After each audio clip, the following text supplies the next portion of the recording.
Welcome everybody to the this month's Parish Council meeting. I will remind you that the meeting is taped.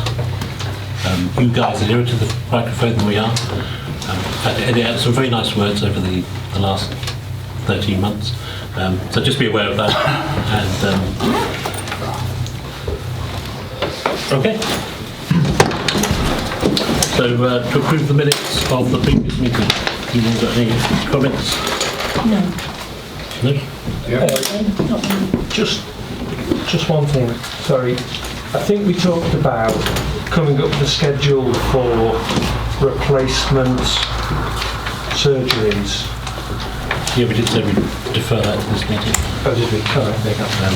I knew we talked about it. Yeah.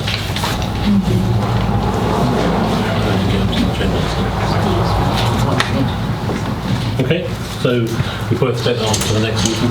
Okay. Today's meeting is short, as always. Yeah.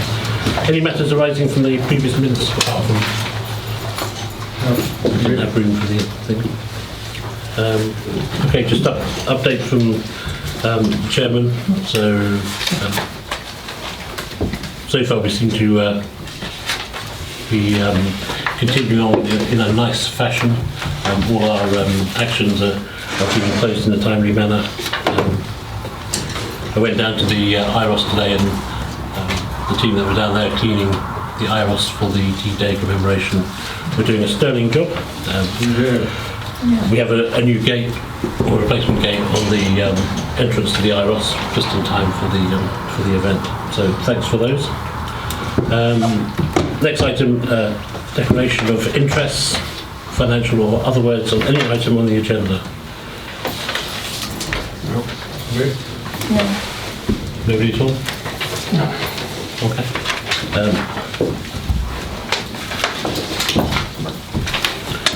Okay, so we now have a public forum.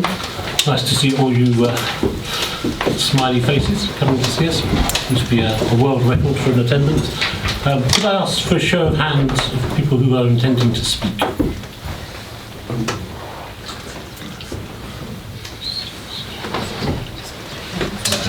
So, somebody's going to be disappointed, because we've only got 15 minutes, but let's see, who would like to go first? Warm welcome, Wendy, perhaps? Yes, if you like, although I'm prepared to defer to somebody else, because Fine. they may well, if you'd like me to go first, Yes. I will. Thank you. Okay. Warm welcome Wendy is a new name for me. I've been asked by several of my neighbours to speak on their behalf here and say that if the council is indeed considering buying cones, we would not condone that, pardon the pun. We don't see that it's appropriate to spend the money that we haven't got on something that's going to get stolen, quite honestly. And the whole cone thing is, I know, a very emotive subject, but I was asked to represent them on that subject, that really we don't think it's a good idea. That there will be other things that can be done. If people want to buy cones, but not council money. That was that. So, thank you, just to confirm, so your objection is not to cones, but to spending... Not spending council money. The council's running into deficit already, and there are other things that we really need to spend money on. And cones that are just, we know, going to get stolen are really not a really good investment for the council. Okay. Thank you. Sarah. Thank you. This is in relation to item 9.2. I am the subject of the data breach, and I was interested to read in the minutes that the case has been closed by the ICO. Now, I appreciate that mistakes can happen, but a robust GDPR policy is the bulwark to make sure that, we minimise mistakes. And I was very unhappy at the range of excuses that I got about this. And the fact that somebody jumped to conclusions that my skills and knowledge would be a good fit for the person who had asked for information without seeking my prior consent was, put me in a difficult position. And I would like to see that the council has prioritised GDPR and that everyone is aware of the importance of it. And I have referred the case myself to the ICO. I'll keep you posted, as I'm sure they will as well. Thank you. Who would like to do that? My first question is really a request. Is that having attended a number of these meetings and watched them on the internet, I would like the council members to be clear about what it is that the topic the vote is being voted on, what is the proposal, and who is proposing it. Now I know that the clerk believes that this is not a requirement, but under your standing orders, there is the ability for any member of this council to ask for that information to be recorded on the minutes. So I would ask the councillors, please, to ask either the chairman or the clerk to make it clear what the proposal is that you're voting on and who has proposed it, if I could, please. The second topic I'd like to bring up is one about potential GDPR. That I've received a letter from the Unity Trust Bank making me an authorised signatory to your account. Now that either means you don't really want that to happen, but in any event it potentially says that you have divulged private information of mine to the Unity Bank. No, we haven't. As far as I'm aware, you're not on the bank. No, I'm sorry, you may have got that letter, but I don't have your private information and you've been taken off the bank. I'll raise it with Unity for you. I take it you were once a... I have a letter. So somehow... I'm sure you do, but it was taken off when you stopped being a councillor from the person who did the job previous to me. Let's not argue about it. I have a letter that says, so for the council, I have a letter which you as a council should be concerned about that says I am an authorised or a signatory to your account. And somehow that has got put into place and I've got a formal letter from the bank. So that's all I have to say. Thank you. Oh, thanks for letting us know. That's good. I'll get in touch with Unity and find out what happened. Will you be sharing the letter with the council? No, because it's got my private details on it, and my concern is that it's shared too widely. Could you redact the letter and share it? Yes, I can. Thank you very much. I don't need to. It's fine. I don't need your details. I'll just get in touch with the bank. I've no idea how that's I'm sure happened. there'll be a reference on the letter. Who would like to get it? Mike. Hi. It was just a quick question to ask if there's any plans to revisit the fence around the IROS and what the plans are regarding that, linked to the money that was spent previously to get the fence arranged, which didn't happen in the recovery of that. So just a general question, really, about that. I mean, in response to that question, I can tell you where we are. So we inherited the fence issue from the previous incumbents. Jack told me that when we took over that he'd an agreement with the fencers that they would try and sell the fence, and if they did, they would return the money to Pickmere Parish Council. And for the last, 9 months, that's what we believe to be the case. It then came to light during a conversation with a resident of Pickmere that they believed that they had bought the posts that the council had purchased immediately after the fence was not put up. So we got that information about 6 weeks ago. So pretty sure in a meeting we asked the clerk to recontact the fencers, which is HB Agricultural Services Limited in Goose Street, and that's in the public domain because it's on previous minutes. So I was given a phone number and an email address. The clerk contacted the company twice by email and received no response.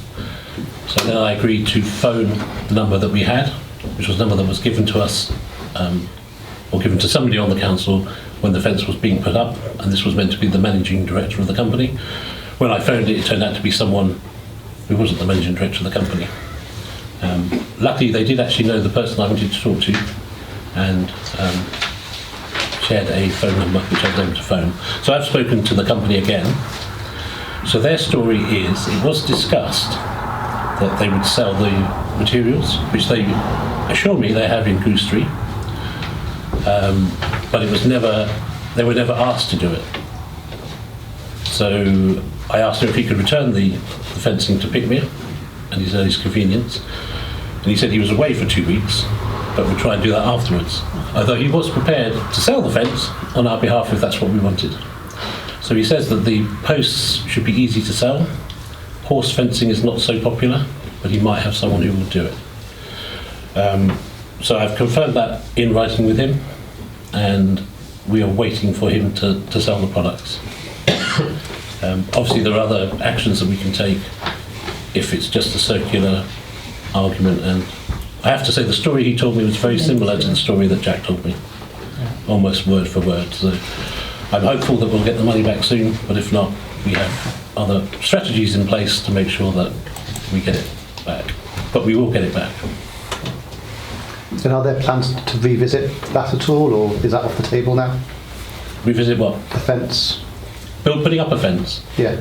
I mean, currently it was a resounding 2-to-1 majority against building a fence in Pickmere. Never say never. I think there are a number of strategies that we have, as a council, have been working on. And I think you'll find me on record someone saying, I'm not ever saying we'd never build a fence, but I would like to see other strategies in place before we did that. For me, that's the last resort. But if we were going to do that, we'd have to bring the village with us. And certainly overturning a 2-to-1 majority in any election is almost impossible, but we might see something different in a few minutes. Do you have to seek the council of the village because you've been elected on the village's behalf to make decisions? I mean, in government, they don't go to the public for every single decision they need to make. So I think if you go to such a wide number of people, you're never going to get a consensus to do anything really. Yeah, it's not in Pickmere anyway. Yeah. I know, I agree, but I think on something that is so emotive and had such a result last time, that it would be very hard not to ask the village to overturn their decision. I don't know if I missed the point about the fence, but I thought the fence can be just kept open, or if you want it to be closed, it can be closed. So I don't see a negative with the fence, because when everything's okay and there's no chaos down there, it can be open for everybody. When there is chaos, it can be closed. So I've never really understood the the vitriol against the fence. Really, it's okay, but there are you were in the minority on that day for sure, and also there are legal reasons why we possibly couldn't build a fence anyway. Okay. So, but it's not. I'm not to say never, but it's something we'd have to, I think, as a council discuss. And if we, I think personally, that's my opinion, that we'd have to go back to the village. Okay. And just my final point, 'cause I'm conscious you have 15 minutes. I don't think anybody else was going to speak. Okay. So, Mike, can I stop you because we really are short of time? Okay. Yeah. But I'm happy to take. You want to send an email in? Okay, that's fine. Yeah, it's Paul Dobson. I'd like to understand the rationale for the ad hoc opening and closing of the gate at the lake. There seem to be no defined times for opening or closing. It seems to be done on a whim. Whether it's an individual decision, and I want to understand why you're doing it and what benefits you see from just locking it during the day. That's an agenda item, so if you stay, we'll hear the discussion with the council. Okay. Next. Okay, well, I was going to mention, when the sun is out, it's chaotic, it's worse than ever. I live near the mere, so you get the worst of it by any means. The weekend before last, the behaviour, the language, things that were going on, intimidation of elderly residents, I have written to you all as councillors. It was totally unacceptable. There was 5 of us phoned the police said they'd come and the police did not turn up. I actually did not feel safe walking from the mere back to my home because there were so many angry people because they got themselves locked behind the gates. I was worried they would damage our property and our cars. I genuinely was frightened to walk home. I'm not just saying that, and it's not the first occasion. Now I've thought about this, the gates, and I've thought about it very carefully because the parking where I live is a big impact for us. that Sunday I couldn't even get out up on our road at 9:30 in the morning to go somewhere quite openly and innocent, which is really difficult for us, those of us that live through. But whether you close the gate at 6, whether you close it at 8, or whether you close it at 9, I will guarantee you'll end up having cars locked behind it. I thought I would never say this, but I am supportive of them on the very hot days being kept closed, because they come knocking on the residents and they come to my house, and I've had them at 9 and 10 at night, very angry that they can't get out. They assume, because you live near them, that we know the code or we know how to get them out, when we don't. So again, I think as a resident, I'm very supportive of you as councillors. I thank you. I think you've got a mission impossible job. We've got a divided village. It's really hard, and I will support you in anything that you decide to do to try and improve things. But I think it would help to have an understanding of what your strategy is, and like your timescales, and how we as village residents can support you with that. I have written to our MP, our councillor, the police commissioner. I've written to everybody. I'm not sure it makes any difference, but you know, I'm happy to do whatever I can as a resident to support you in trying to tackle this difficult situation. Okay, thank you. I just made a quick comment on that. Although it feels like reporting is not good, we're trying to get a public space protection order in place, and everything that's reported helps us get that objective. So I encourage everyone, as do the police, to report everything you possibly can. So anyone else? Just quickly. Very quickly though. Yeah, just quickly wanted to give my full support to closing the gate. It always was closed when we first had the IROS, and it was closed by Mr. Robinson, who did it for as long as ever he could. I'm in full support of closing the gate. Thank you very much. Kerry, I think you have the last one. Yeah, okay, I'll be really quick. Cones. Conegate, who knew? So, as you know, I started a GoFundMe after interest from residents supporting cones. So it's doing really well, and we can certainly purchase a good number of cones so far. But I was wondering, because obviously you guys have a good relationship with Cheshire East, and I know that they have cones, I wondered if the funds that are raised from the GoFundMe could be donated to the council. Would the council consider taking that donation and purchasing on our behalf? Okay. I don't know, I thought I'd leave that with you. And secondly, very quickly, it's National Local Clerk Week next week, so I just wanted to say a big thank you to Amanda, because I know you've faced an onslaught of complaints, vexatious or otherwise, from the villagers, certain villagers, and I think you're doing a sterling job, and I know lots of people agree with me, so I just want to say thank you very much. That's it. Thank you. We've got 10 seconds left. Okay, 10 seconds after everyone wants to have a really 2 words, 3 words. Could I just ask a quick question? You spoke earlier when, sorry, is it Mike? Yeah. Mike was speaking about the fence, and he said you had other strategies. Sorry, am I interrupting a conversation? No, I'm just explaining that we can extend the time for public forum, so Right, you're all okay, right to thank say you. what you need to say. You were saying that you have other strategies that you're thinking about with regards to not having a fence. Can you share some of those strategies with us? Yeah, they've been shared at council meetings. The tapes are online, and it's on the discussion tonight. I have to say, I watched them all and I can't hear anything. It's okay, I can do it perfectly. We have had some. Well, I can't, and this gentleman can't. All right, thank you very much. That's the end of the. Could I just... How rude. I'm sorry. Yeah, exactly. As long as you can hear it. Yeah. Unbelievable. If you could just May I control have yourself, please. just 2 seconds? I'm afraid we've come to the end of the public forum. I have to apologise for that. Yeah, but we did say that it can be extended. You did say that, didn't she? But we're I'm gonna just be making the back to point agenda. of what the clerk said, so I think isn't it fair that we extended it for one person? Okay. We haven't got time because we've got a full packed thing tonight. We can do that later. 2 seconds, that's all. Sorry. If you could send me an email or come to the next meeting, I really apologise. We have a really full agenda tonight. Okay.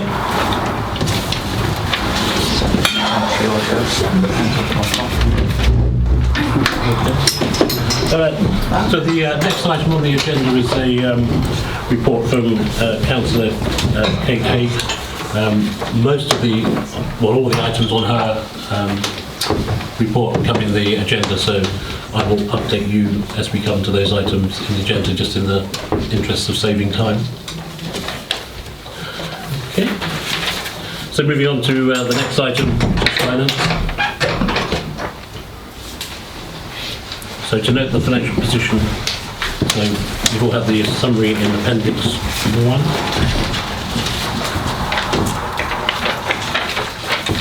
Are there any comments on that, or are we happy to go forward? All right. Yes, fine. Okay. Thank you very much. 6.2, payments to be approved. So batteries for the DFIB, from DFIB store, and Northwich Heating, which was the service boiler repair. Obviously that's done, but any issues, we're happy to approve. Yeah. Okay. Let's report some working group. So in the interest of time, if we can make our responses as succinct as possible, but can we start with the Neighbourhood Plan Working Group?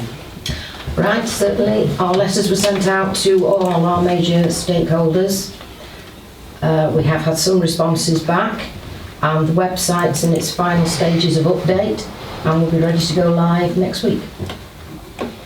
Very good. Okay. Okay, any comments on that? Everyone happy? Good.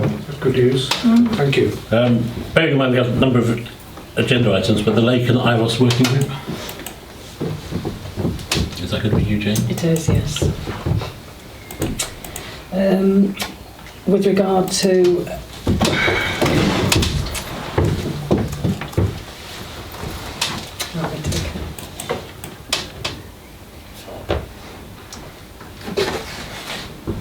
Come back to that. yeah, sorry.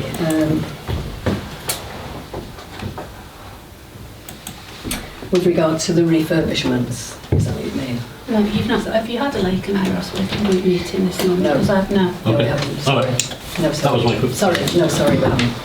I apologise for being imprecise. I'm thinking.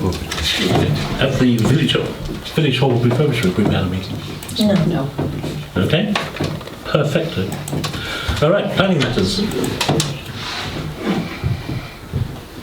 So there's one item for Pickmere House.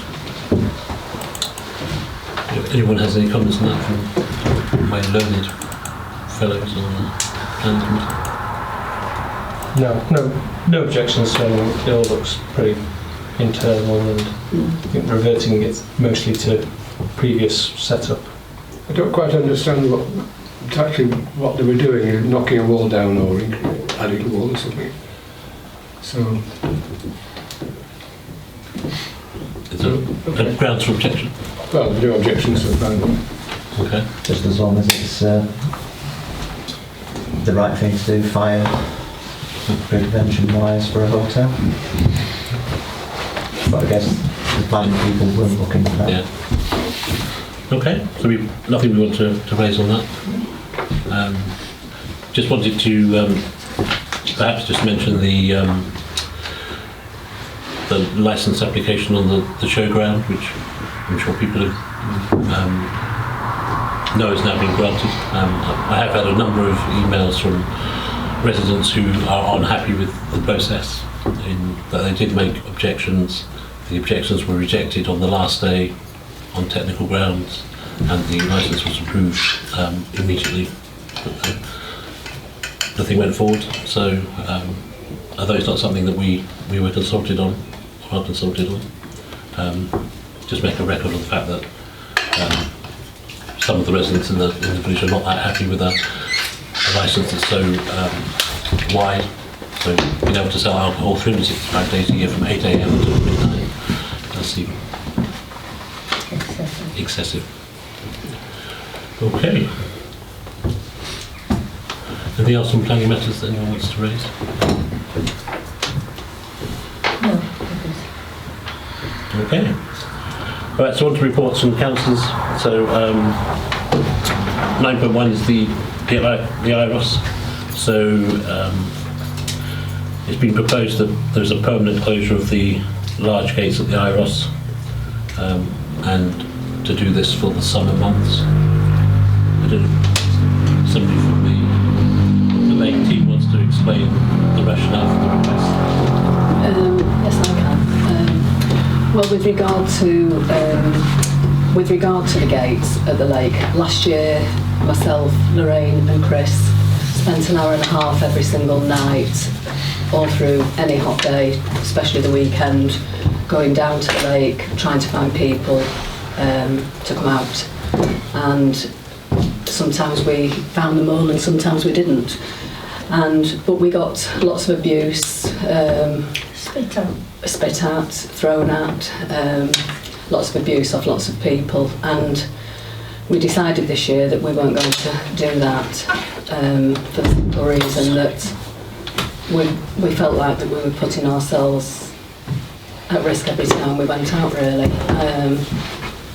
You know, the stuff that could have been thrown at us could have been acid, it could have been anything. People generally at 8 o'clock at night or down there are generally, smoking weed and whatever. So there's a lot of people doing that. So we decided this time that we would just lock the gate. So new signs were made and that's what we did. And Chris generally met me most nights, or sometimes Lorraine, so we were never on our own when we generally locked it. It was very rare that ever one person ever locked it on our own. And obviously we had locked a couple of people in and it's created a bit of a problem. But, you know, do we keep on going out and keep on, you know, if somebody rings, do we keep on going out and it's 6 o'clock, it's 7 o'clock, it's 8 o'clock, and you've still not got everybody out? Do we keep on like that? You know, it's my night, it's my life, it's Chris's life. You know, nobody else would sort of like want to do that. And then it's also the abuse when you get there sometimes if you. So it was proposed that, and also the other thing that the police have actually said is that generally on busy days, the emergency exits are always blocked. They're always parked, not only on the car parking spaces, but all the way down. And it was their recommendation that actually said that they would close it. They said, why, you've got 5-6 spaces there. On a busy day, 100 cars, 150 cars in the village, just 6 spaces make a great deal of difference. No, it doesn't. And that's where we are with it. Okay. Anyone got anything they want to raise? I've had a few people tell me they felt better with it closed. I've had a few ask me why, but I've also had a few people say this is much better. Much better. It also sends a message, you see, that, you know, it's behind those gates, that it's private land. And I think that that's a message that, you know, everybody's trying to get over there, really, to people, that it's not just a freebie, you know, when you come down to Pickmere. Any other? Just wondering when we decided to lock the gates. Okay, they went to, when you say we, you're talking about the council, I imagine? Yeah. Okay, the council didn't decide to lock the gates. Right.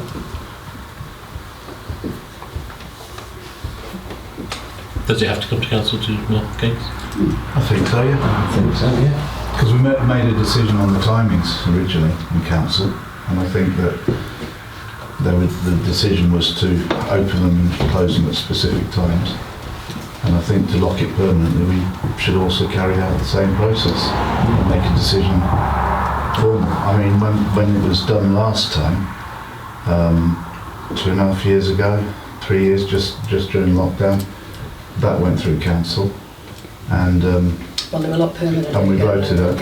Yeah, we were locked permanently, and I seem to remember quite a few people, and on the advice of the police, And I remember quite a few people complained about the fact they were closed and argued quite loudly against that in the council. And the reason we closed them was pretty much the same for the abuse. I was personally getting abuse. I know some abuse was being given there, but we also got abuse from a few residents for locking the gate as well. So it's the same old story, but I think that if we're going to do something like that that affects people, and also we've got to take into account users of the car parking, people who have elderly dogs, people who have need disabled access, we have to take that into account from the village as well, so it has to be discussed. I also think we need to remember that United Utilities need access to the bottom of the lake, and they need to have it without having to phone one of us to get in there. So if we are going to lock it, yeah, the bottom of the right, and the bottom on the right, you know, the fenced area at the right, Lorraine, if you go down, that's United Utilities. Right. And they often go in there to do some work there. So they, if you look at the padlocks on the lower gate, one of them is theirs, that's why the padlock is padlocked, so they need access. So I think if we're going to make that a permanent decision, then I think it needs to be discussed properly. I think we need to vote on it properly. And if we do go down that route, I'd like a proper proposal, and I'd like it minted to the police clerk, so that it's transparent to all the residents. And I would like also to see that United Utilities are notified so that they can access it, because they do need to get down there. They have to give you 3 days notice. Yeah, sometimes if there's an emergency, they have turned up and wanted to get it straight in there. So they will need On the some form it's 3 days. But yeah, no, but if there's an emergency, we do need to make sure they can access it. Can I just say one thing about? So I agree. I think we need to vote on a decision, a permanent decision. But I totally support after that weekend with, as the lady, she's gone now, but as she said, there were, two fairly severe antisocial incidents. There was criminal damage to the gate or the lock twice in the one weekend. I totally support the decision on the safety basis to leave the gate locked, but I think we now need to bring that decision to formalise it here in council with a discussion of both. So, Chair, can I say, just to put people's mind at rest, when I had the broken drain repaired by United Utilities at the bottom there, I notified them then of the two codes, which are the same for the top and the bottom gate.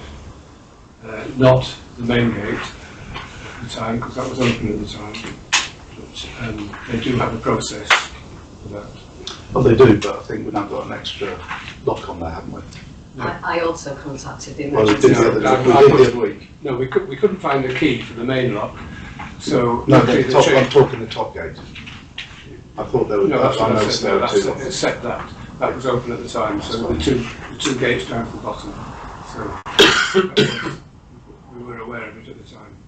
Councillor Emerson's proposing that the gates are locked permanently. What period? But, yeah, I was going to say, we need to think of a time period, how long, and whether it's just weekends or whether it's weekdays as well. The end of March, all the way through to the end of October, because we still get good weather in October.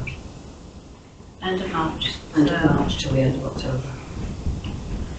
Okay. So that's your The proposal? date in it? Yes, it is. Yeah, okay. Somebody in the second? I think that's a bit long.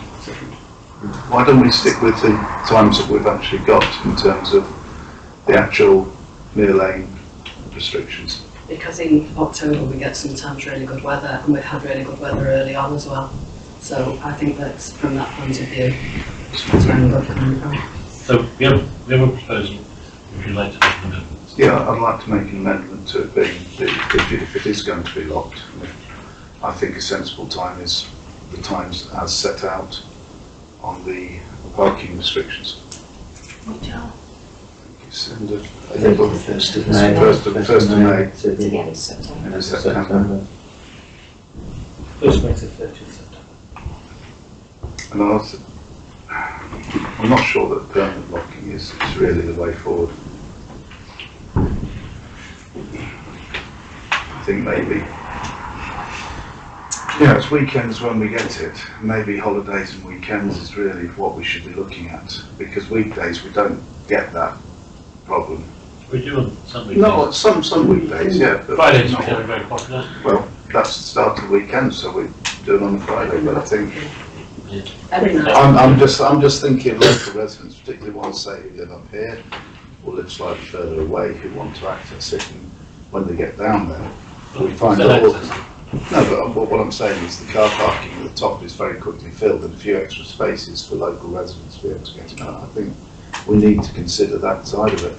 Yeah, but I think we also need to consider the safety and the health of the people that live there. Absolutely. I mean, I live there, and I live there. You get a chance to respond. So, just out of interest, I've never had emails from anybody on any subject since I've been chairman of this parish council. And on this subject, I got 7 very well-written emails asking for the gate to remain locked.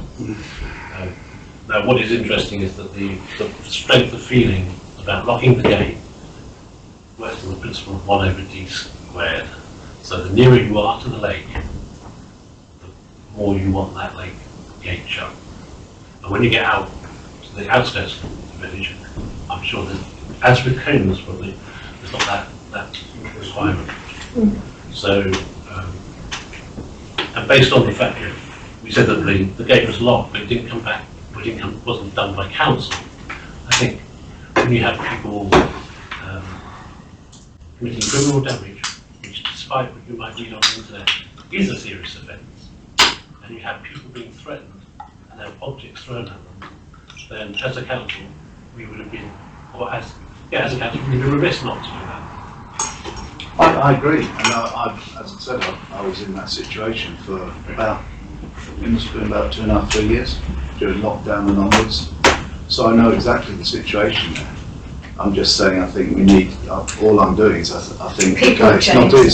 Yes, I know they do, but what I'm trying to say is that having had the same threats, having been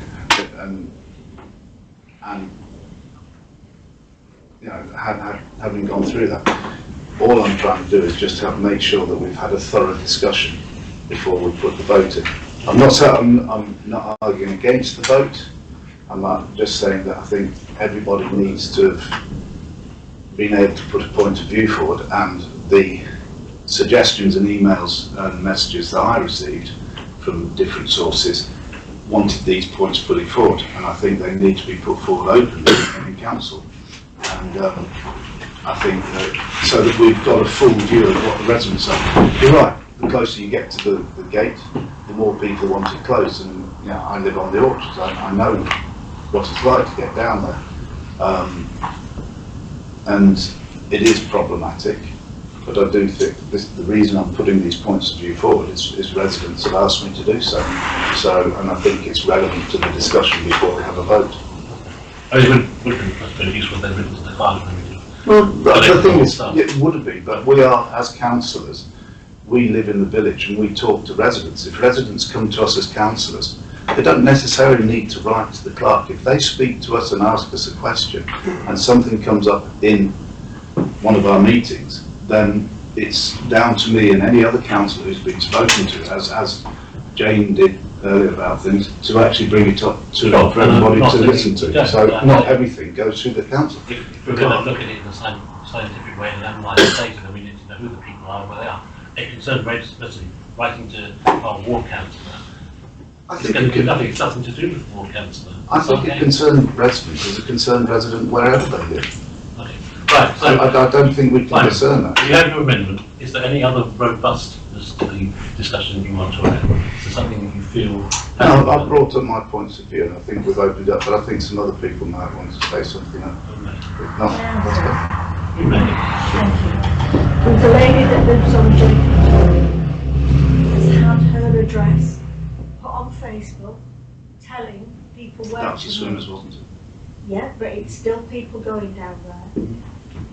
There's a lady in this room in her early 80s, had a man in her face, screaming at her. I've had people at me, this is a dangerous situation and we really have to take all this and we have to be more considerate. And bearing in mind, I don't have the problem. Where I live, I'm out of the way. I live near the lake, but I am out of the way. But we have to be more considerate of the people closest. I really do think that. And I'm not putting that forward for me because I genuinely don't have the problem. I agree, we have to consider that, and that's what I was saying. I mean, I remember standing there and having two residents effing and blinding at me from different points of view. Standing orders, you can only talk once on the amendment. Has anyone got anything that hasn't been said that you want to say now before we vote on the amendment? Nick? So just one thing, we had somebody speak at the forum, I think it was 2 meetings ago, no maybe longer, when we were talking about child parking. I voted against that. I know lots of residents are against that because of the worry of diverting more parking to the streets. I think I can understand why people would be concerned about the loss of the 6 spaces behind the metal gate, but I think the risk to the safety of people, whether it's people locking the gate or people who happen to be passing by, whether other people get irate about the gate being locked, far outweighs the potential problems of those 6 spaces not being available. And I just totally think that we as a council can't be putting local residents or councillors at risk to that sort of behaviour. And you know, I think in terms of when it should be from, I think we need, in terms of dates, I think we need to think about when does it get busy, what are the issues. It's busy from Easter, which, you know, so really I would say the end of March sounds like a good solid date to start from. I don't have a strong feeling whether we run into September or October. It's the weather sometimes stays very good, you see, that's why I sort of put October. Okay, so the proposal we have is Simon's, which is from the 1st of May to the 30th. To the end of, what was it, end of March, starts at the beginning of April. Well, I think Councillor Henderson's already started from the 30th of March and ran until the end of October. So I don't have much problem with that. Okay. Do you want to withdraw your amendment? I still think I'd stick with that, but I'd also like to have another amendment because I think we need to think about the opening hours if we're going to either side of that as well, because that needs to be considered as part of it. If we're changing what we're doing with the gate, we also need to think and make sure that we add in what the opening hours are going to be once we reopen, so it's as a full year's package. Well, in the interest of time, I would propose maybe we do that in a different meeting. Well, I just thought the two go hand in hand. It's all about the gates, isn't it? So they seem to link together. It's up to you. If you want to do it at another meeting, that's fine, but I do think they're linked together. It's going to get really complicated. Maybe it would be good if you voted on this proposal to close it till the 30th of September, and at September's meeting take a view on how things have gone, and you can see whether it's working or not, and whether you want to close it, and make sure it's on September's agenda, and then at September's agenda we make it. I think it's also really important for me to minute that the council's got a duty of care to councillors, and so to have a female councillor locking up, and as far as I'm aware, the only abuse she's had has been off the men, physical abuse, in terms of being frightening. So I think that maybe that's something that you should consider as well, who's locking up. Yes, and whether it's I have actually said that I'm quite happy Chris to do has so. been with me a lot of the time, haven't you, Chris? Yeah, I always. We love you, Chris, but I'm not sure that that's going to help if you get something. I've also said that I'm happy to lock up and help lock up and open if needs be. So why don't you lock it until then and then revisit it in September? Okay, so for the avoidance of doubt, the amendment which is going to be proposed is that we lock it till the 30th of September, and the September meeting will reconvene, decide on whether it's working and whether we need to change anything and what the opening times will be for the rest of the year that's not covered. Is that okay as your amendment, Simon? Would you like to propose that? I'm happy with that. Yeah, propose that. going to second it? I'll second it. Okay. So can we have a vote on the motion as amended? Those in favour?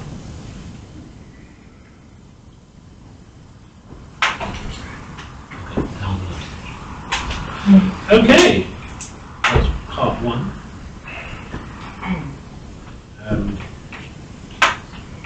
So the next item we just discussed the missing gates on the... Sorry, just before we... Okay, just the United Utilities thing, I thought we'd have that as a separate proposal. I just think, so the wooden gate, as Simon says, has two locks on.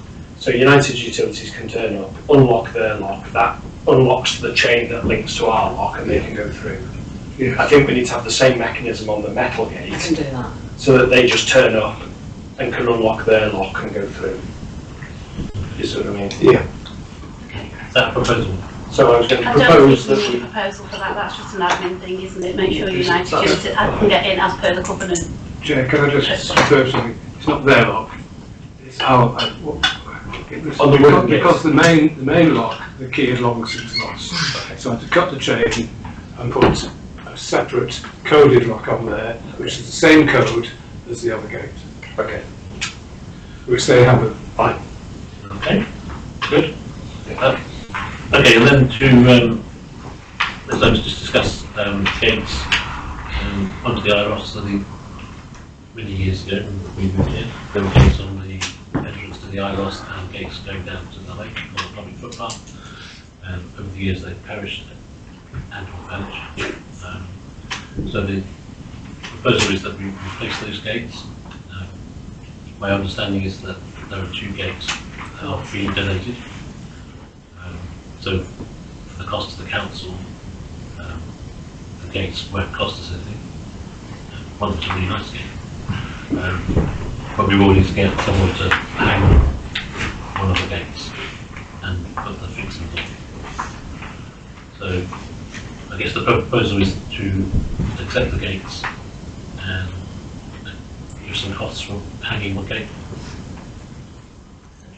Only one needs hanging. Yeah. The other one comes fully hung. Okay.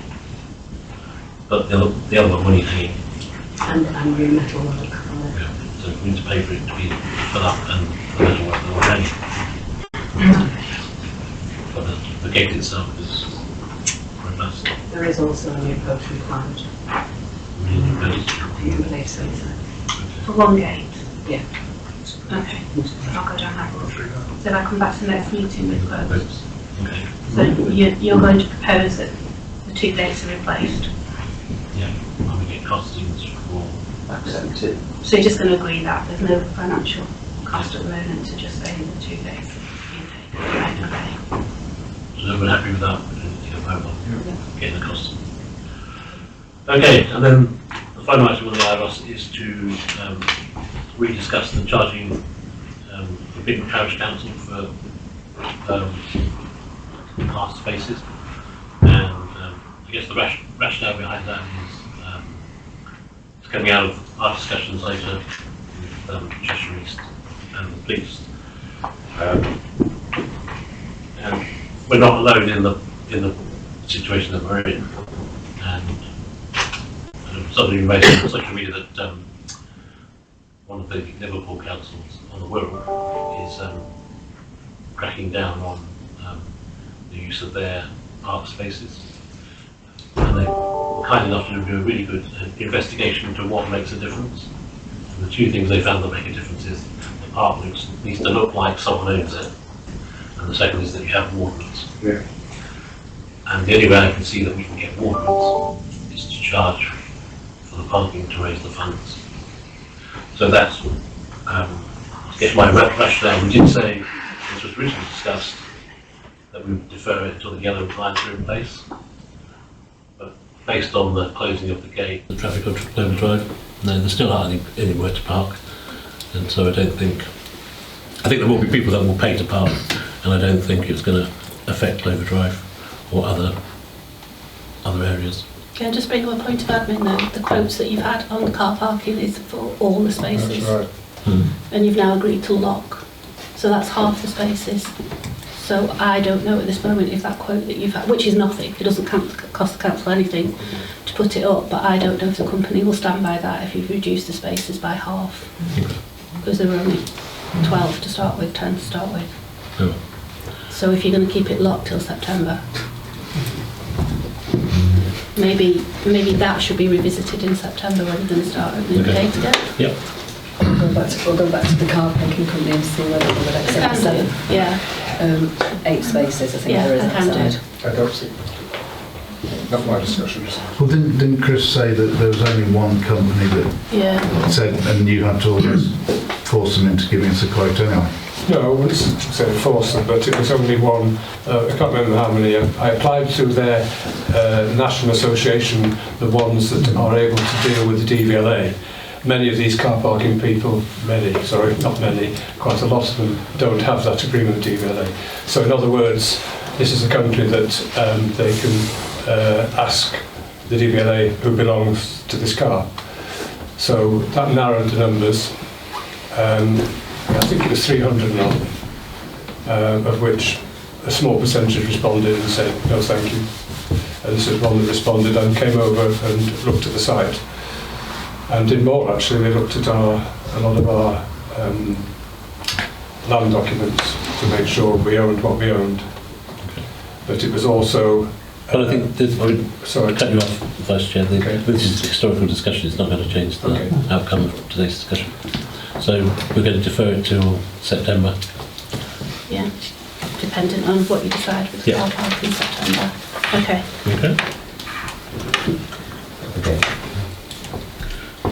Next item is to note the investigation into the data breach. I think in public forum we had a more than adequate description. So you just have to note that it's closed. That's all. You've all had information. You just need it if it's closed. I thought the resident said it was not closed. It is closed. It is closed. It is closed. The ICO says it's closed. It's closed.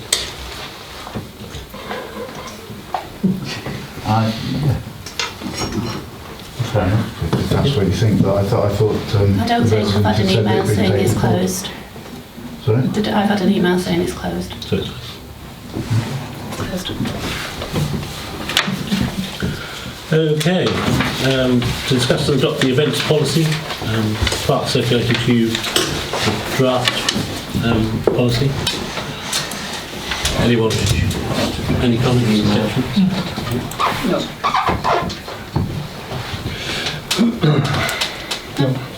Okay. Okay to adopt it? Do you want to, somebody like to propose that it's adopted? Propose. Would you like to second? Jane. Shall we have a vote? Those in favour? Okay. Okay, item 9.4 is to discuss the option to advertise in the Pickmere press. So, got any comments about this? No. I think it's quite a good idea because I think lots of other villages do it. So I don't think it's a bad idea at all Very good. to raise some revenue. For Pickmere Press? Yeah. I think it's good to have a way of reporting back about what the council is up to. I mean, we started in the old one, and I think it was quite a useful way because not everybody accesses emails, Facebook and things like that around, and it does go through everyone's door, so it'd be a really useful way of putting out what the council is doing. We did discuss this previously, didn't we? We were going to continue with the press. Yeah. In the previous meeting we did, yeah. I don't think there were any prices put on it previously. It was a bit ad hoc. So things have moved on. I was given a quote for it, but I don't know if that'll be valid now because things have moved on. So it will be every other month. Yeah. And it's just come out, hasn't it? Yes. So everyone's just received it for June. Yeah. Just had the email.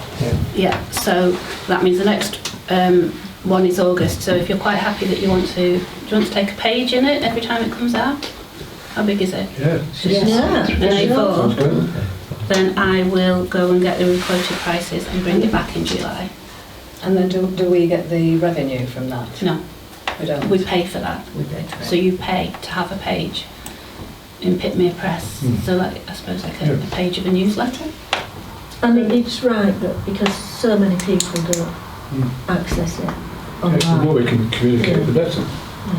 Exactly. Okay, so you don't have to make a decision on that. I will just get repricing for it if I know that's what you want to do, and bring it back to July.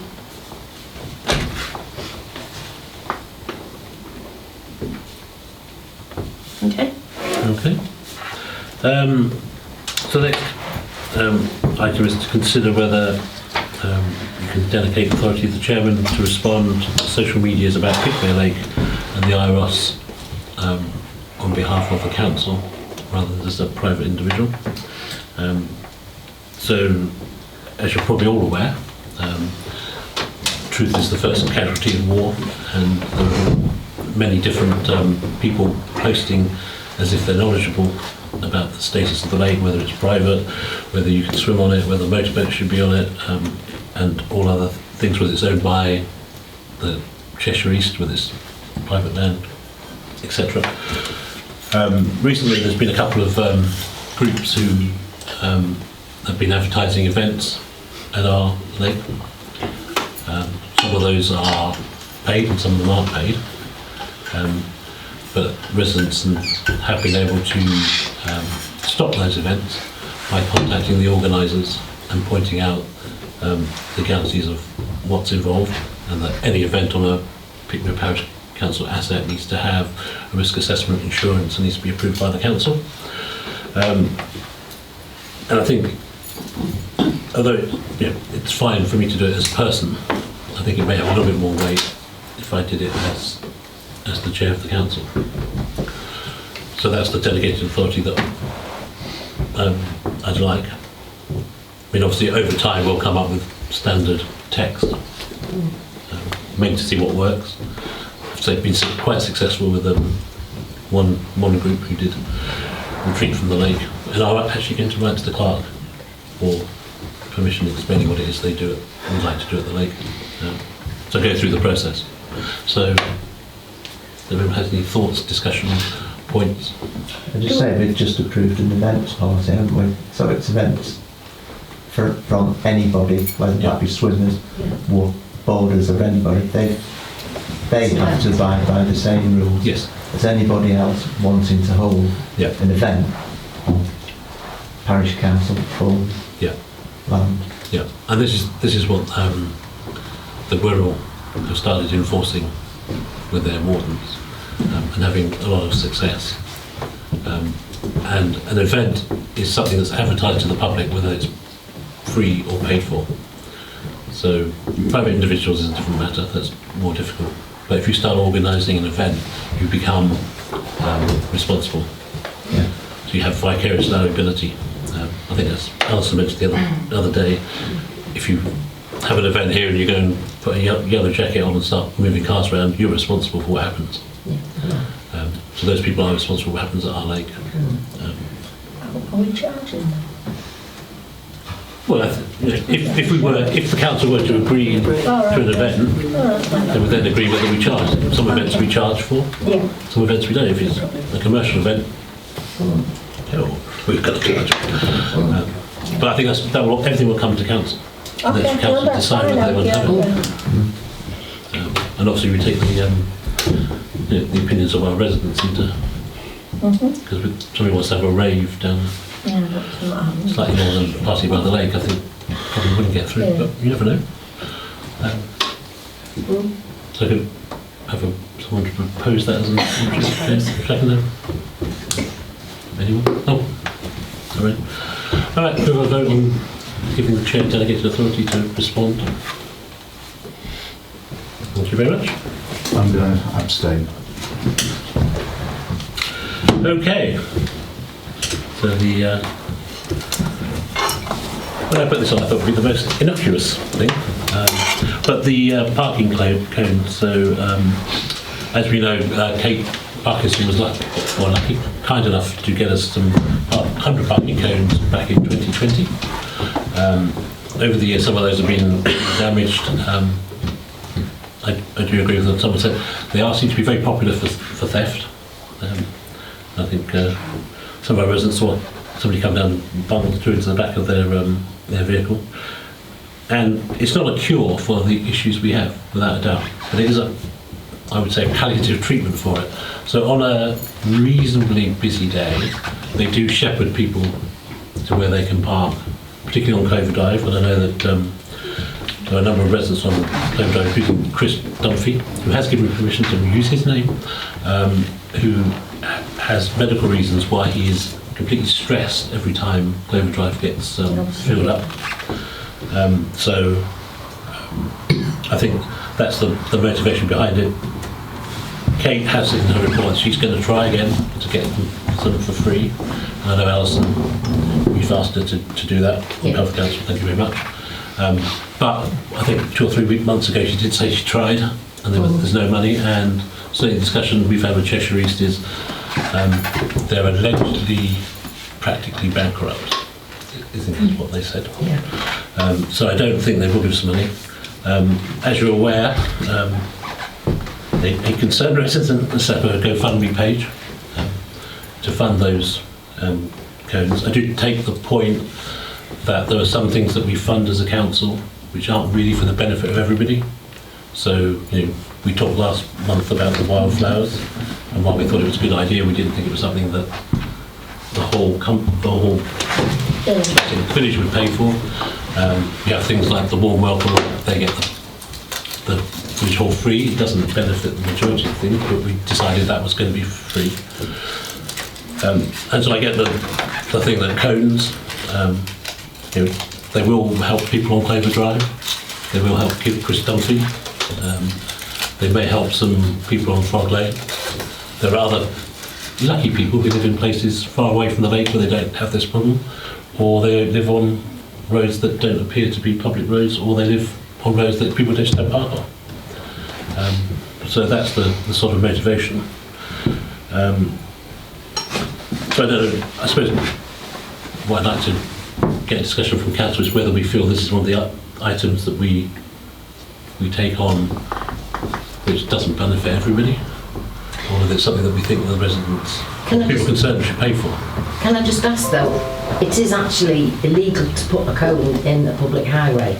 The cones were donated by Cheshire East and our ward councillor for the purpose of stopping antisocial and illegal parking. Yeah, but if you look in the Highways Act, it does say that they are illegal unless you've got authority from the Highways Department. Cheshire East Highways gave us the cones to put on our roads. But have they still given us authority now for us to go out and get our own and put them? They haven't received the authority.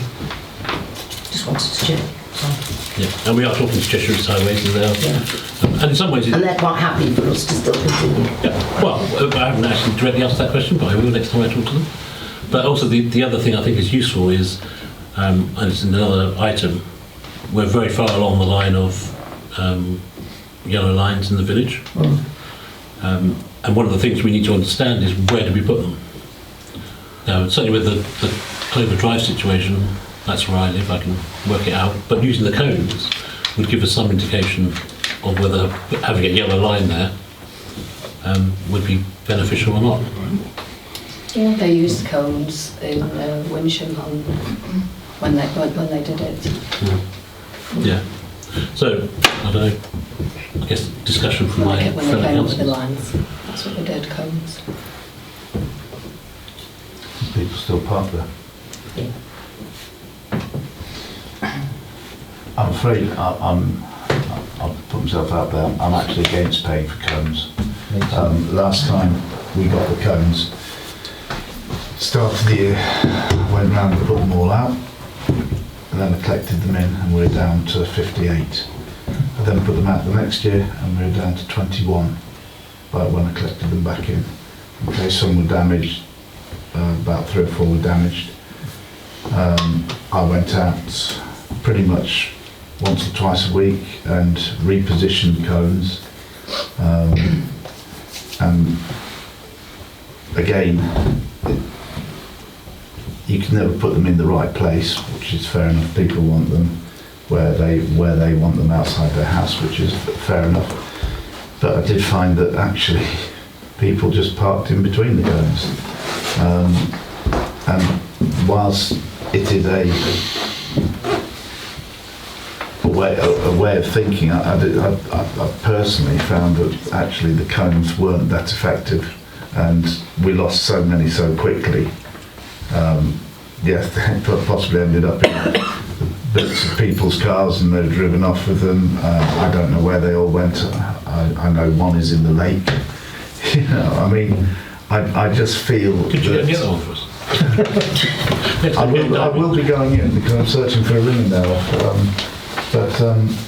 If I'll dig it out for you. But the point is, I think that it's not a sensible funding route to go down, and I think if there's a GoFundMe group and they've got enough money and they obviously are willing to do that, I mean, I'm quite happy to collect them that and put them out again. I don't mind that, and I think it would be good if they came through the route of us being able to get them for them, making a donation towards them. I think that's a great way of doing it, and that has been done in the past. But I think personally, as sorry to say, through past experience, I think it's not a good use of the council's money, from my point of view. Okay, anyone else got any thoughts? I think your point about helping to plan out where yellow lines might go, I think it has been useful in areas having the cones. But it's quite a lot of money. I'm not sure I want us to spend that much out of our budget on them. But I'd be happy to accept a donation from kind residents to buy some more. It's whether, as Alison points out, if a private individual putting a cone without authorisation isn't legal, then we probably need to liaise with the GoFundMe people and out. And you know, well, I believe the GoFundMe people would be donating the money to the council anyway, right, for the purpose of buying cones. Well, that's fine. I mean, if we could get the highways to give us just send Clark an email just saying you have permission to put them out, and we've got the money coming from the GoFundMe group, then no problem. But I personally, having dealt with them in the past, I don't think it's a good use of council money. Would the council contribute anything? I still don't think it's a good use of the council money, I'm afraid. To pro-rata to the people that are affected by the parking. Anyway, any other comments on that? No. I think the putting cones out is the start of confrontation with all the visitors. That's the starting point of confrontation. Because so many people just get out, pick them up, throw them over the fences. That's the sort of people we're getting now. Yeah, but that's the start of confrontation. Well, nobody wants them parking across the driveways. No. Genuinely decent people would, anywhere you went, you, Peter, me, anybody here, would not move a cone to park. These people do. Pardon? These people do. That's what I mean. So, you know, they do, but there are people that come that don't, that drive away, that see them and think, we won't park here. There are people that park over the lines and you say, you'll get a ticket. Say, so what? They block the pavement, they park down all the way down the lane and get fined for it. I mean, the classic comment I've had, and 3, 4, 5 times, is when I've said to the people, you will get a ticket if you park there. They've looked and said, well, there's 5 of us in the car, it's £5 each. The thing that would do it is if there were double yellow lines, they could be towed away then. They can be towed away. A very long stream of tow trucks. Leaching into another agenda item. Okay, so based on what I think the proposal is that the council agree to accept money from the GoFundMe group for cones to replace the ones that have been stolen, put in the lake and damaged. I think that's good. So I need a proposer. Yeah. Right. Somebody want a second? Yeah, I'll second. Cool. So can we vote on that? We'll accept the money. Cool. If anyone wants to donate from It's online. GoFundMe. The more cones we can get, the better. Okay, thank you very much. Report on the meeting with Knutsford Police. So everybody should have had a copy of the report in advance.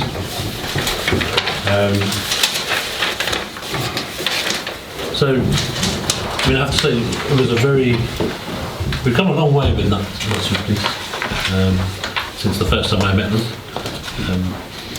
I think, as we said, that John Milman is an outstanding police constable, especially for an area like ours. The police are very concerned about the recent instances in Pickmere. They consider criminal damage, threatening behaviour, racist behaviour to be very serious. And in terms of, I mentioned we've discussed before in council, we are discussing with Cheshire East about a public space protection order, which we can get for private land to which public have access, and that's all predicated on the amount of reports that we get. In terms of reports, in the last year, there were 3 thefts, 1 arrest for drugs, and 12 parking reports on the Pickmere side. Already this year, we've had 15 reports for parking. We've had 2 public order and 1 criminal damage incident which have been dealt with by the police. And I think there's probably a misunderstanding on the statistics, because the things that we see on the Neighbourhood Watch are not the true story, or not the whole story. So when the police, for example, get a call for parking on Clover Drive, if they get subsequent calls, the general practice is to put them all into one incident. So it's under-reporting what's happening. And just as a reminder, in a 3-month period in 2023, plainclothes officers carried out 26 stops at Pickmere Lake and issued 8 out-of-court disposals for drug-related offences. Now, they won't go into the statistics that you see, but they are dealing with the issue, and it's up to the police how they think it is appropriate to deal with that. So the upshot of this is that Pickmere will become the term is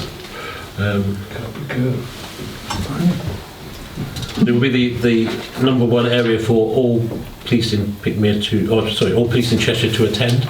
So the police will attend Pickmere 15 minutes at least every day after midday, unless there's a serious event somewhere else.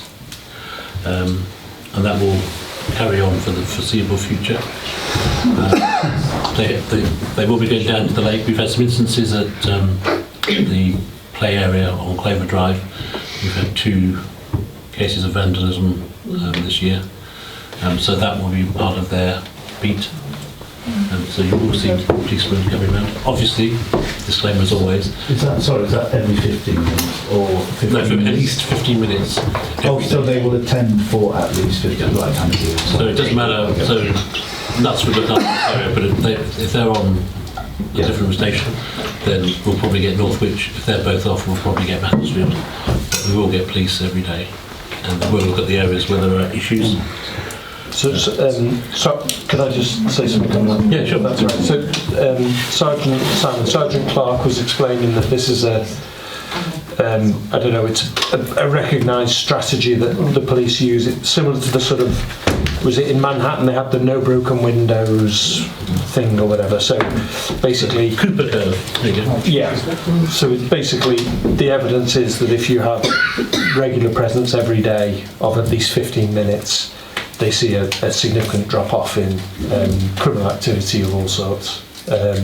So there has been somewhere else in Cheshire East has been the Cooper curve for the last couple of years, and they've had a massive reduction in crime there. So they think it works. So we are now the designated Cooper curve area for Cheshire. good. Can I just ask as well, the incidents that we've reported on the playground, are they taken into account? I know nothing can be done, but are they taken as a total Yes, they'll be recorded as... So it depends... As an incident, yeah. It depends how they deal with it.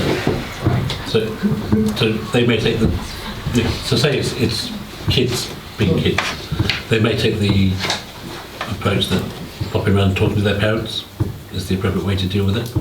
That won't become an incident. They'll be recorded. Yeah, because they said, you know, any idea? No footage. You don't know who it was. And I just wondered, does that then sort of get ignored, or is it part of the log that says we have had an incident here? No, it will be recorded, then that will go towards our public space protection order data. That's why we have to report it. Yeah, that's what I was saying. But if they can identify who it was, then they may just take the, as I say, they may deal with it in a different way. Get their parents to deal with it, whatever. But yeah, report everything you can until we get our public space protection order, at least. So I know a lot of people raised with me about police surgeries. It does get slightly annoying that we should have one every 5 minutes and we never seem to have one.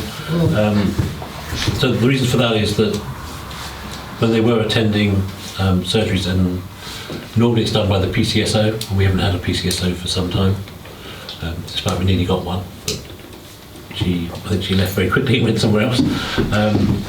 So it's not normal for the PCs to do it. They do it from time to time. But with Pickmere, they basically said they've seen the same 3 people and given the same issues each time. So they deprioritised us as an area. When they get their PCSO back, then they will come back to us.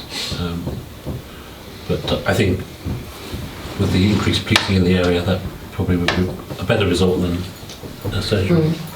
And then just the final thing, which I think we need to talk about in council, is they were keen to see more signs to assist them and to assist us. So one of the things they mentioned was tow away zones. So they did tow away on Claver Drive. They would like to see more. This is a tow away zone. I think that's probably Nick brought up that we haven't got any no through road signs on Claver Drive, and signs that say no access to the lake. We have them on other roads on Claver Drive. So again, they suggested that either we as a council look at that, or perhaps ask Cheshire East if we can have some signs to do that. And then we did do an update on the yellow lines. Police are very keen to have double yellow lines. They believe that people will always chance their arm on a single yellow line, but on a double yellow line it's clear cut and they can tow them all away. And that's good. So, I mean, very useful meeting. They came up with some other strategies. So I think the proposal we have is that we ask the clerk to contact Cheshire about additional signs that we can have. I think that'd be brilliant. Absolutely. And see whether they'll pay for them. If they're not, then we should bring it back to council and see whether we should pay for it. Or have another GoFundMe page, who knows.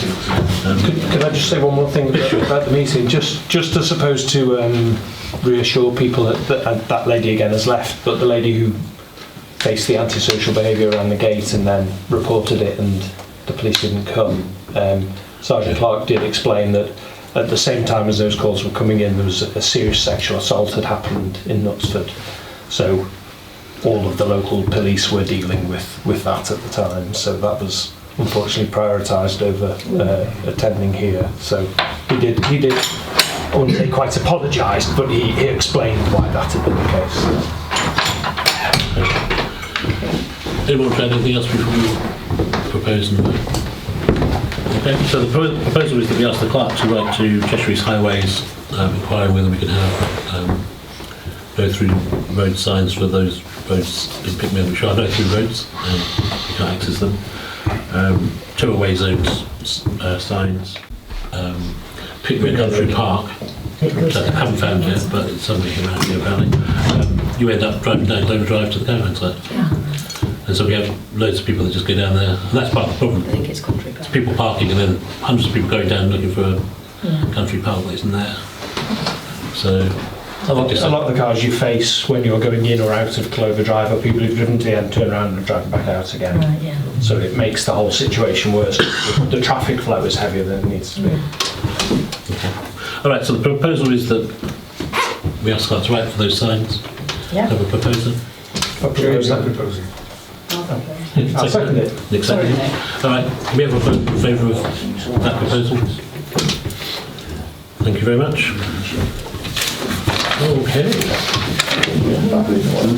Might just about good.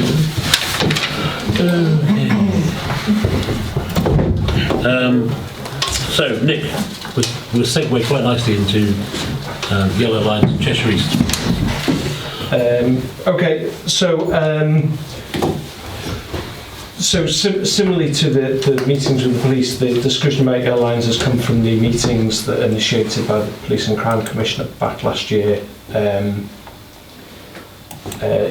I guess Ewan really actually has been the main person emailing with Cheshire East about this. We are unfortunately have hit PERDA again, obviously. So we came out of our 6 weeks of PERDA into the May elections. We had a bit of an email discussion and starts of arranging the next meeting for us to go down to, I want to say Crewe. Crewe, he's based. No, Sandbach. Sandbach. To actually have a sit-down discussion and run through proposals for where yellow lines might go. And then Rishi Sunak announced another general election, or another election.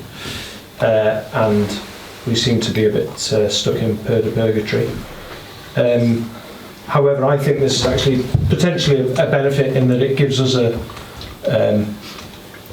period of time where we know that the council aren't going to be moving forward with it, where I felt we could have a discussion with local residents and get their ideas on where they think the yellow lines should go. Ultimately, Cheshire East will decide where they want to put the yellow lines, and then it'll go through a public consultation, so people will get to have input at that stage. But I thought it would just make more sense to get input from local residents to inform our discussions with Cheshire East and hopefully steer them in the sort of direction that, you know, we're never going to get agreement from everyone in the village, but let's at least see what people want and take that to Cheshire East and try and nudge them in the right direction from the start. So my proposal was that we have a public meeting somewhere, I guess in this room is the obvious place, and that, well, I guess this was the bit to be discussed really. Do we have it open to anyone to come? Do we look for representatives of each road? I don't know how you would police that, so I suppose it's just any interested people to come. Yeah. Just wondering what everyone else thinks. The only thing is we can only have 40 in here, 41. Well, we might do it over a day and ask people to pop in. Yeah, yeah. Or different estates. Well, I mean, it depends how much interest. I think it should be of interest to the whole village, because I can assure you if we got double yards on Clover Drive, someone else would probably get those vehicles if they didn't join in the yellow lines. But we'll see. And I actually came back from a very long flight the other day and was trying to drive up to the Red Lion. And one of the things I did notice is it's fine as long as there's someone to pull in, but the second you get a whole range of cars up that road, it's impossible. Yeah. So. Would it be easier to do it rather than just having a meeting, just to have an open event for people to visit over an hour with recommendations and something they could fill in to say where they would like the yellow lines? So sort of like just an open event rather than a drop-in, yeah, that's what. Yeah. So we have a drop-in for 2 hours one evening, so any interested people could come up, they could look at the information, look at the maps, they could actually put on, get a map themselves, draw on where they'd like to do, write down some recommendations, and that way we wouldn't have to have a formal meeting if there were more than 41. I don't think we're proposing a formal meeting, because that would be almost No, I'm just saying, I think that like a big committee. That sounds like and also that way people could individually talk to to councillors about it and any views they've got. If you had a couple of functions like that as well, a couple of occasions where people could come, then you're spreading it out more rather than people say, I couldn't come on that day. Yeah. Give them another day as well. So we're around 2. Makes sense. Yeah. Okay. Right, so that's a proposal that we set up I consultation. think we're just restarting the work that's already been done on the double yellow line by the previous council. There was a lot of work done already, maps drawn up and everything. Yeah, we've got the map. They've got the map too. So are you using that as a template? I think that would be the way to go, yeah. Here's our... Rather than just start with a blank page, draw lines on it. Yeah, no, I think we've got some of that stuff already in place. That's where that's where it could be useful. Yeah, but I think already been done. I think things have changed. Traffic flow's changed, and I think the people that live on the street. I mean, I know more about Clover Drive and where people park than any other place. So I wouldn't presume to go and tell someone else in there where they should have their yellow lines. But I don't know what process the previous council went through, but that is where we're starting from. That's the document Cheshire East have given us. Right. So, okay. Good comment on this then. Well, I think so, yeah. Because I know there's bits on Clover Drive that would definitely benefit from yellow lines, but I don't know how people further down feel or towards the red line. And also, the problem with yellow lines is they don't differentiate between residents and visitors. So on Clover Drive, I know where my neighbours park. So I know where they would probably not want to have yellow lines.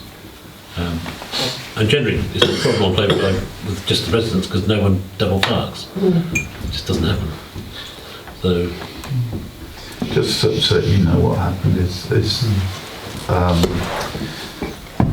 there were a couple of meetings with police, highways, parking officers from the previous one where parking was discussed and yellow lines and everything, and then that was followed up by 2 councillors going around with the highways officer looking at all the roads, and that's where the map came from, and mapping where the yellows and double yellows would go. So there was a long process leading up to that map, which is now being used by this council. So, like Peter said, it's a continual process, and I think the next stage is this sort of meeting where we can ask other people's advice around the village and ask the residents. I mean, almost what I'm looking for as a proposal is, to take the current map, which we think Cheshire East like, and then have people come along and say, well, I wouldn't put them there because of this or that. We can then represent those views to Cheshire East. They may not listen to us, but we can at least give them reasons and representations as to why. And we've actually asked the residents and gone out to them there. But we're still looking at quite a lengthy timescale. No. Well, it's not going to be by July, August. No, I think it's probably by the next year. But it isn't. It's in the budget. The budget is agreed For this year, this financial year. That's what we've been told. We're well done process. Peter, you have and that was quite good actually, because that's about what they said it would take to actually get to this point. I've just said you covering up my microphone. Is that what it is? Yeah. Sabotage. So when people complain about the quality of the sound, I keep an eye on you, Peter. Okay, so the proposal is that we arrange for people to come and look at the map, give us feedback on the road in which they live. Yeah. So at least. Okay. Do we need to decide so if it's not a formal meeting, would we be better being more central to the village? Would we be better being in the back room of the Red Lion or something like that? Or, I think it's fine. I think it's simply because if people are interested enough, they will come up. And if anyone can't come, then we'll be more than happy to come along and to be honest with you, we could use Pickmere Press as well, couldn't we, in terms of not only advertising it, but maybe put the current map on and ask if someone can't make it, they could always send it in. The trouble is, the next one's not out till now August. No, it's not. I'm hoping we're going to meet with them before August. So. Okay. So that's the proposal. Seconding it. Who's seconding it? Oh, okay. We vote on that? We had that meeting? Thank you. Moving on. Tree survey. I'm glad this is on for the clerk because I've read it and I've got no idea. I have to say, I've probably got less information to tell you now. The tree survey has been undertaken as required. I thought I'd be able to come with some information, but it's proven quite difficult. It takes time for tree surgeons to come and quote for it. I think you're going to have to split it into at least 2 parts because it's going to be an awful lot of money. The trees are huge, the ones that have been identified. I did have a walk around with somebody this week, but what I wanted to ask was if it is okay to ask the gentleman who did the survey to come back and mark the trees. He's not physically marked them. So when I walked around with the tree surgeons, we spent so much time trying to decide which tree it was from the map. We couldn't tell. I want to say I got 4 that he said fell, but I know where they are. And then a lot of the others he said to copy. So the ones I thought it'd be better to do it in time. So if he said it needs doing in 3-6 months, do it that way.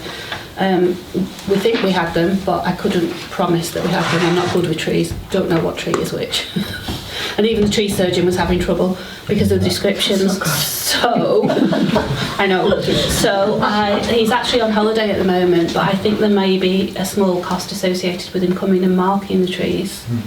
So could you delegate a small budget to me so that he can come and mark them, and then they'll be able to come back in July, hopefully. It's going to be a lot of money with 3 or 4 quotes. How much do we think marking trees costs? I've never had tree marks myself. No, I've not. He did say if we wanted any further information, he wanted to come. But he didn't say I'll charge you. Yeah. What did we pay for the original survey?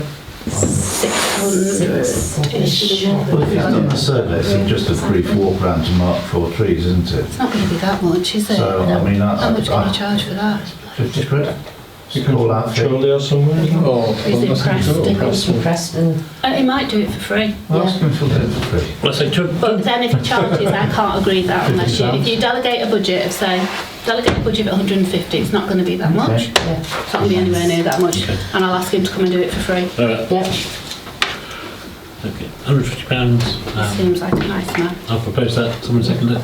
Can you not FaceTime and say is it that one or that one? Yeah, maybe you'll do that with me, yeah. Yeah, I'll second it. Second it. Okay. Those in favour? Okay. 10.9, which is erosion of the bank of the lake. So we've previously agreed that we're going to have the infill done the lake. We also decided that we should protect the backfill the last weekend. Unfortunately, we didn't give enough big enough budget for the fence. So I guess the proposal here today is to increase the budget to 650 so that the clerk can action that. Actually, I would. I've been round with other people as well to see about the erosion, and I feel like you need to make more of a decision on what you're going to backfill with.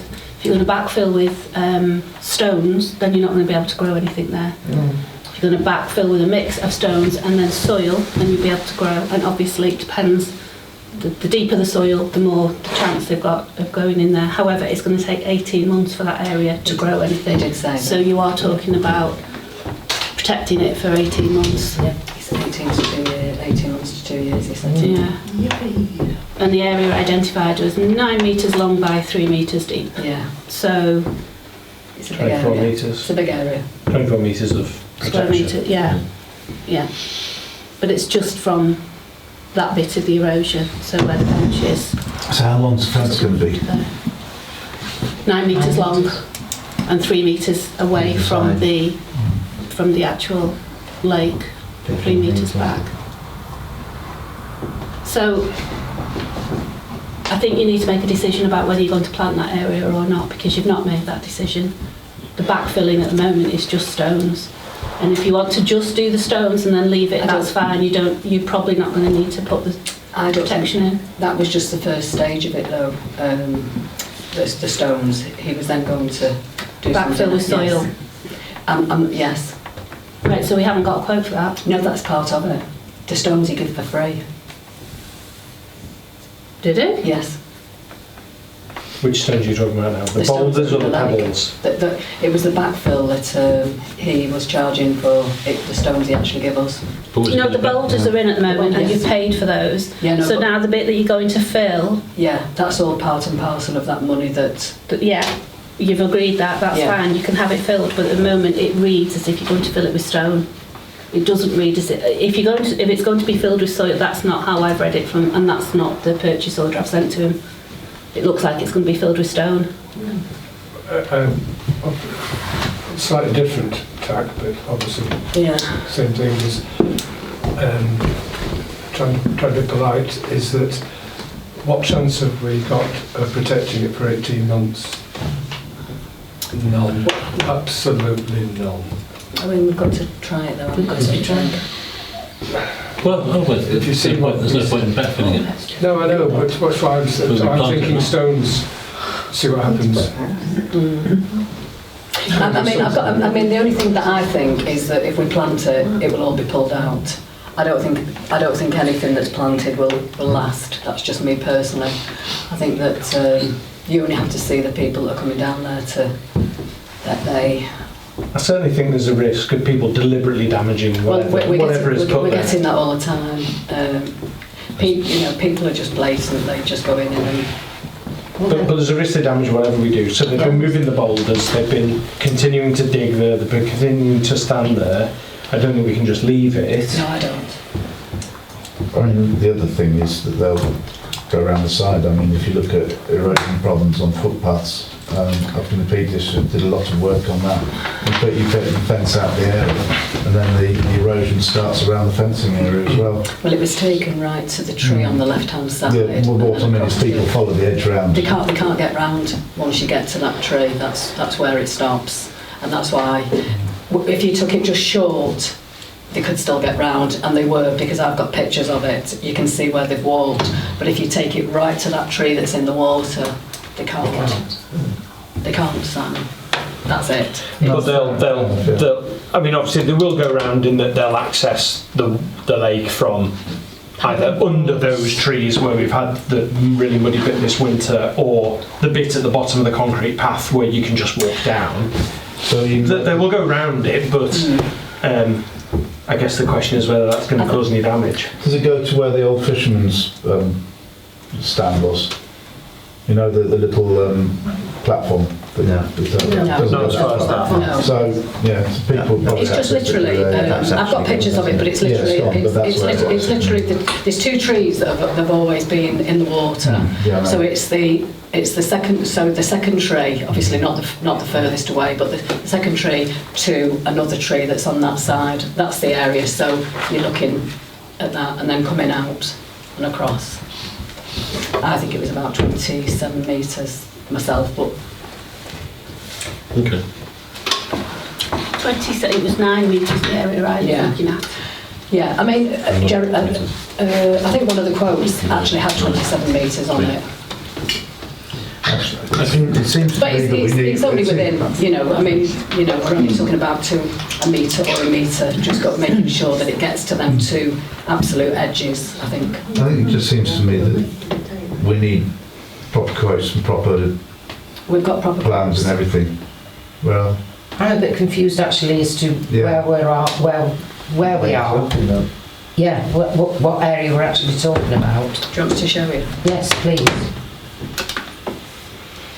And what length? To tell you where I took them, in case I took them to the wrong place. have we got... Walk down, turn left. Seems to be a bit of confusion. Yeah. Bench is there, and the boulders are in front, and I just asked them to protect that area, which is 9 metres across. Have we got an actual map showing where it's going to go, where the fence is going to go, what the cost of the fence is, what the cost of the different types of backfill are going to be? Well, you've agreed to have it backfilled. No, I know we've agreed, but I mean, have we got an overall view? Because for me, I'm not sure from what we've just discussed. Right, so I think you should. So this tree here. Just go out again a minute. Sorry, Right, so from that tree there. Yeah. And then if you're looking at to Amanda, that if tree we've got there, stuff available, I mean, which you know, is we want to get it done. So we could always coming do across an from that EGM tree just to on that the one tree, top and then subject. coming out. We could do an EGM on this one topic if You could, needs be. so there it is. If you take it, you can see here. If you take it, if you don't take it to that tree, it starts going around. Sorry. Okay.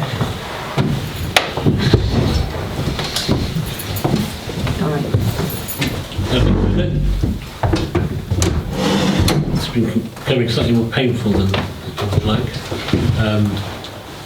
It sounds to me that we don't have clarity, and therefore I do think that maybe a EGM is the right idea, but I do think we do need a map that shows exactly where we're going and we cost exactly how much it is to put stone in and how much it is to put earth in. If we just put stone in, it's going to be a temporary fix for not very long. We need earth and we need plants. Can I suggest? Well, I was just wondering whether we need to have a meeting of the Lake Working Group, who look at the possibilities. Ask Amanda to get some quotes for 2 or even 3 possibilities if there are 3 possibilities, and then we can bring that to council. Then be me, Jane, Chris and Simon looking at it, discussing it, working out. We can all go down to the lake together and have a work out exactly what we think. I think that's the way forward. I think we need to do it soon It's too vague. Okay, one conversation please. I'm ruining my live stream. So I think if the working group got together, look at the issues, and then we bring it obviously to council to decide between the 2 options or whatever we call it, with quotes. Yeah. Okay. Can we have that meeting as soon as possible? Because I'm cognizant this is going on and on and on and eroding and eroding and eroding. Okay. So if you 4 can get together as soon as possible. But I do think we need to come with a map outlining what's been filled with what. We need the cost of the plants, we need the cost of the earth, and we need to know exactly where that protection device is going. I won't use the word fence, just a device to protect the backfill. Okay? Perfect. Have we been on that? Yeah. Okay, I believe we need to consider the next meeting. So it's Thursday the 5th of July. No, Thursday the 4th of July. Yeah. Oh yeah. This as well. It's birthday. Right, okay, I'll change that. Thursday the 4th of July. I don't think anything's going on that day, everyone's going to be free. Obviously this building will be earning money for the parish council. As many elections as they like. So I suggest that we decamp to the pavilion. Yeah. Obviously we won't be able to live stream, apologies to those online, but we will be able to record and publish later. Do you want to change the time to 7:30 or do you want to keep it 7:45? If you go to the pavilion. I prefer to be to 7:30 myself. Yes. Yeah? Yeah. Okay. It's my turn. I'll have to send you my apologies. Okay. I'm with 130 kids in the district. Okay, alright, so can we just consider a resolution to exclude the public and press? Thank you very much for coming, we do appreciate you coming. Everyone in favour? Thank you, public.